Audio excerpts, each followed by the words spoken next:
আমার এলাকায় আমি কথা দিতে চাই, পুলিশ বাহিনী আর কখনোই ফ্যাসিস্ট হাসিনার মতো হবে না, পুলিশ হবে জনগণের বন্ধু। এটা আসসালামু আলাইকুম। রাজবাড়ী জেলার বালিয়াকান্দি উপজেলার পাইপকান্দি গ্রামে আসছি। এখানে আসছেন বাংলাদেশের খুবই নামকরা এবং আলোচিত এবং খুবই পপুলার একজন ব্যক্তি। আমার সৌভাগ্য আজকে যে ভাইয়ার আমি ইন্টারভিউ বা সাক্ষাৎকার নিতে পারতেছি।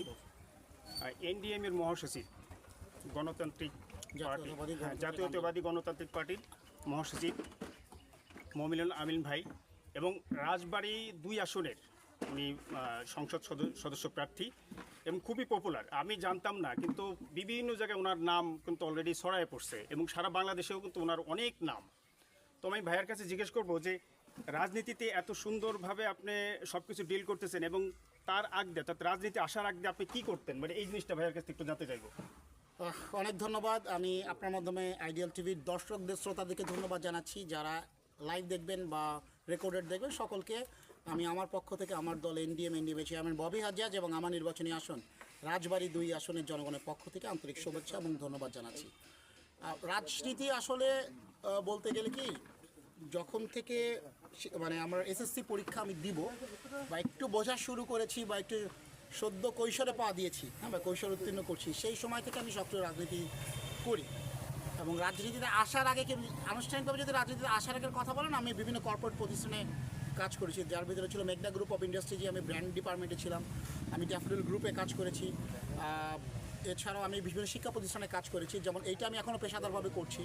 আমি বিভিন্ন ইউনিভার্সিটি লেভেল স্টুডেন্টদেরকে কমিউনিকেশনস, ব্র্যান্ডিং, মার্কেটিংয়ের বিভিন্ন সাবজেক্টের উপর ট্রেনিং করাই। আমি কর্পোরেট ট্রেনিং করাই। ইবনে সিনা হসপিটালস আমার ক্লায়েন্ট, আমি তাদেরকে ট্রেনিং করাই, তাদের স্টাফদেরকে। আমি বিশ্বের সবচেয়ে অন্যতম নাম করা international NGO population media centre, যেটা আমেরিকা ভিত্তিক এনজিও, তাদের আমি বাংলাদেশের কনসালটেন্ট ছিলাম। আমি এরকম অনেকগুলো এনজিওর সাথে কাজ করেছি, ডেভেলপমেন্ট প্রজেক্টে কাজ করেছি। তো এইটাই হলো আমার পেশাদার লাইফ। আমি কর্পোরেট ক্যারিয়ার ছিল আমার, সেখান থেকে 2012 সালে আনুষ্ঠানিকভাবে আমি আসলে আমার রাজনৈতিক জীবনটা শুরু করি। বাট তার আগেও আমি অনানুষ্ঠানিকভাবে হলেও রাজনীতির সাথে সম্পৃক্ত ছিলাম, কিন্তু যেহেতু এসএসসি লেভেল, এইচএসসি লেভেল এটা এখনও ইন্টার পাস হয় নাই, তো ওইটাকে আসলে আনুষ্ঠানিক। এখন আমি যেটা জানতে চাচ্ছি রাজবাড়ীর 2 আসন নিয়ে, অর্থাৎ কালোখালী, পাংশা, বালিয়াকান্দি 3 উপজেলা নিয়ে 2 আসন, এই জেলার মানুষদের নিয়ে আপনার কি চিন্তা? এই জিনিসটা যদি আমাদেরকে বলতেন, দর্শকদের যদি বলতেন। অনেক ধন্যবাদ। দেখেন, রাজবাড়ী 2 আসন এত বড় আসন, মানে আপনারা অবশ্যই যারা এই এলাকার বাসিন্দা তারা জানেন, একজন সংসদ সদস্য পদপ্রার্থীর কাছে তার এলাকার সমস্ত ভোটার, সমস্ত জনগণ হল আমানত স্বরূপ। অলমোস্ট 5.5 লক্ষ ভোটার আছে, বাচ্চা তার বেশি হবে, এখন আমরা আপডেটটা পাইনি ভোটার লিস্ট, জনসংখ্যা আরও বেশি।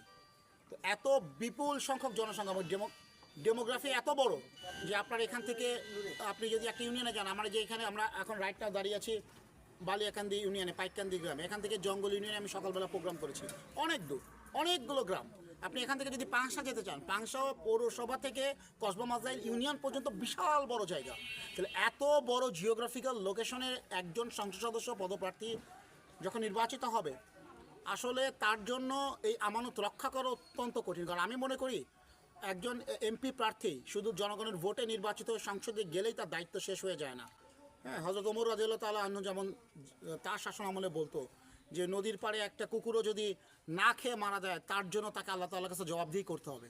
এত বিপুল সংখ্যক জনসংখ্যা, এত বিপুল এরিয়া। তো আমার প্রথম লক্ষ্য হচ্ছে যে, দেখেন, এই আসনে মানুষের অনেক চাহিদা, অনেক কিছু তারা বলতে পারেন, অনেক অবহেলিত। আপনি একটা হসপিটাল, একটা আন্তর্জাতিক মানসম্পন্ন হাসপাতাল নাই, আপনি পুরো রাজবাড়ি ঘুরে একটা আইসিইউ অ্যাম্বুলেন্স পাবেন না। এখন যদি একটা ক্রিটিক্যাল রোগীকে ঢাকায় নেওয়ার প্রয়োজন হয় সাধারণ অ্যাম্বুলেন্সে নিতে হবে, ম্যাক্সিমাম টাইম দেখবেন অ্যাম্বুলেন্সের এসি নষ্ট হয়ে গেছে। আইসিইউ অ্যাম্বুলেন্স তো দূরের কথা, আপনি ক্যান্সার বলেন, হার্টের রোগী বলেন, এই কোনো হাসপাতাল নাই। এই ধরনের কাজের জন্য সংসদ সদস্য প্রার্থীরা তাদের এখতিয়ারের মধ্যে, মানে পড়ুক বা না পড়ুক, তারা অ্যাডভোকেসি করেছে কিনা বিগত সরকারের দিনগুলোতে, ফ্যাসিস্ট হাসিনার আমলে তারা এগুলো নিয়ে কাজ করেছে কিনা আমরা দেখি। জিলুল হাকিমের কথা যদি আমরা বলি, তার ছেলের মাধ্যমে পুরো এলাকাকে সন্ত্রাসের অভয়ারণ্য বানিয়ে ফেলেছিল। সো আমার স্বাস্থ্যসেবার যেমন একটা খাত রয়েছে, 2 নম্বর হচ্ছে পুরো আসনকে আমি আইনশৃঙ্খলা পরিস্থিতি উন্নতি ঘটাতে চাই এবং সন্ত্রাসের ব্যাপারে 0 টলারেন্স করতে চাই। এবং আমার এলাকায় আমি কথা দিতে চাই, পুলিশ বাহিনী আর কখনোই ফ্যাসিস্ট হাসিনার মতো হবে না, পুলিশ হবে জনগণের বন্ধু। এটা নাম্বার 2। 3 নম্বর হচ্ছে বিপুল সংখ্যক বেকার যুবক রয়েছে। দেখেন, আমরা মডেল মসজিদ নির্মাণ করলাম, কিন্তু আমরা মুসল্লিদেরকে মডেল মুসল্লি তৈরি করতে পারলাম না। তাহলে কিন্তু ওই এলাকায় তাসির যেটা বলে আরবি শব্দতে মসজিদের তাসিরটা কিন্তু হবে না। সুতরাং আমাকে মডেল মসজিদের সঙ্গে সঙ্গে মডেল মুসল্লিও তৈরি করতে হবে। আমাকে আমাদের সরকারগুলো এই দিকে নজর দিত না। সো আমাদের যেটা লক্ষ্য হচ্ছে, দেখেন আমরা এডুকেশন ইনস্টিটিউশন অনেকগুলো করেছি, অনেক শিক্ষা প্রতিষ্ঠান হচ্ছে। এখানে পাংশা কলেজ আছে, বালিয়াকান্দিতে কলেজ আছে, কালুখালীতে আছে, কয়েকটা কলেজ আছে। শিক্ষার মানের কি অবস্থা? কতজন গ্র্যাজুয়েট দেশের মূলধারার বড় বড় জব চাকরিগুলোতে আমাদের এই গ্র্যাজুয়েটরা কাজ করতে হবে। আপনি খোঁজ নিয়ে দেখেন, British American tobacco company, Unilever, মেঘনা গ্রুপ অফ ইন্ডাস্ট্রিজ, বাংলাদেশের যত কংগ্লোমারেট রয়েছে, বিজনেস কংগ্লোমারেট রয়েছে, সেখানে টপ মোস্ট পজিশনে এই আমার এই আসনে বালিয়াকান্দি পাংশা কালুখালীর কতজন গ্রাজুয়েট যারা এখানকার পড়াশোনা করেছে, মানে ঢাকায় না, মানে এখান থেকে পড়ে ঢাকা ইউনিভার্সিটিতে পড়ছে, অন্য কোথাও না, এখান থেকে পাশ করে স্নাতকোত্তর ডিগ্রি নিয়ে কতজন বাংলাদেশের টপ কর্পোরেট কোম্পানিগুলোতে জব করছে, এই পরিসংখ্যান নিলে হতাশাজনক আপনি চিত্র দেখতে পারবেন। তার মানে শিক্ষার মানের উন্নতি হয় নাই। তাহলে এই শিক্ষার মানের উন্নয়নের একটা লক্ষ্য হচ্ছে একই সাথে বেকার যুবকদের প্রশিক্ষণের মাধ্যমে বিদেশে উন্নত কর্মসংস্থান তৈরিরও একটা পরিকল্পনা আমার রয়েছে। আমি সংক্ষেপে এতটুকুনি বলবো। অনেক ধন্যবাদ ভাই। যে বেকারদের জন্য কি বলছো ভাইয়ের কাছ থেকে অবশ্যই শুনতে পাইছেন। বেকারদের জন্য ইনশাল্লাহ ভালো একটা কিছু থাকবে। ভাইয়া যদি আল্লাহ যদি ওনাকে এমপি বানায়, আমার বিশ্বাস উনি এমপি না, শুধু এমপি হওয়ার পরও আমাদের মন্ত্রী হওয়ার মতো ভাইয়ের একটা মানে আছে, ওয়ে আছে। আমরা তাকে অবশ্যই সাপোর্ট করব এবং দোয়া করব ভাইয়াকে জন্য আমরা সামনে সংসদ সদস্য হিসাবে এবং মন্ত্রী হিসাবে দেখতে পাই। এই বলে শেষ করছি। আল্লাহ হাফেজ। আপনাদের অনেক ধন্যবাদ। আসসালামু আলাইকুম। দর্শক, আফরোজা বেগম আপার কাছ থেকে শুনতে চাই যে এই অঞ্চলে আমরা যাকে দেখি যে মমিনুল আমিন ভাই এনডিএম এর মহাসচিব, উনি এই অঞ্চলে দাঁড়াবে, তো ওনাদের একটু পারসেপশনটা, ওনাদের কি মানে কমেন্টটা একটু আমরা জানতে চাই। আপনাদের মানে অভিমতটা কি, যে ওনার কি মানে আপনার হলে ভালো জনপ্রিয় কিনা বা হবে কিনা? অবশ্যই ইনশাল্লাহ, আল্লাহর রহমতে মমিনুল আমিন খুব ভালো ছেলে।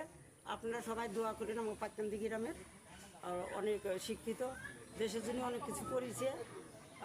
এই যে একটাই হয়েছে না, এগুলো কি দেশের জন্যই খুব করেছে।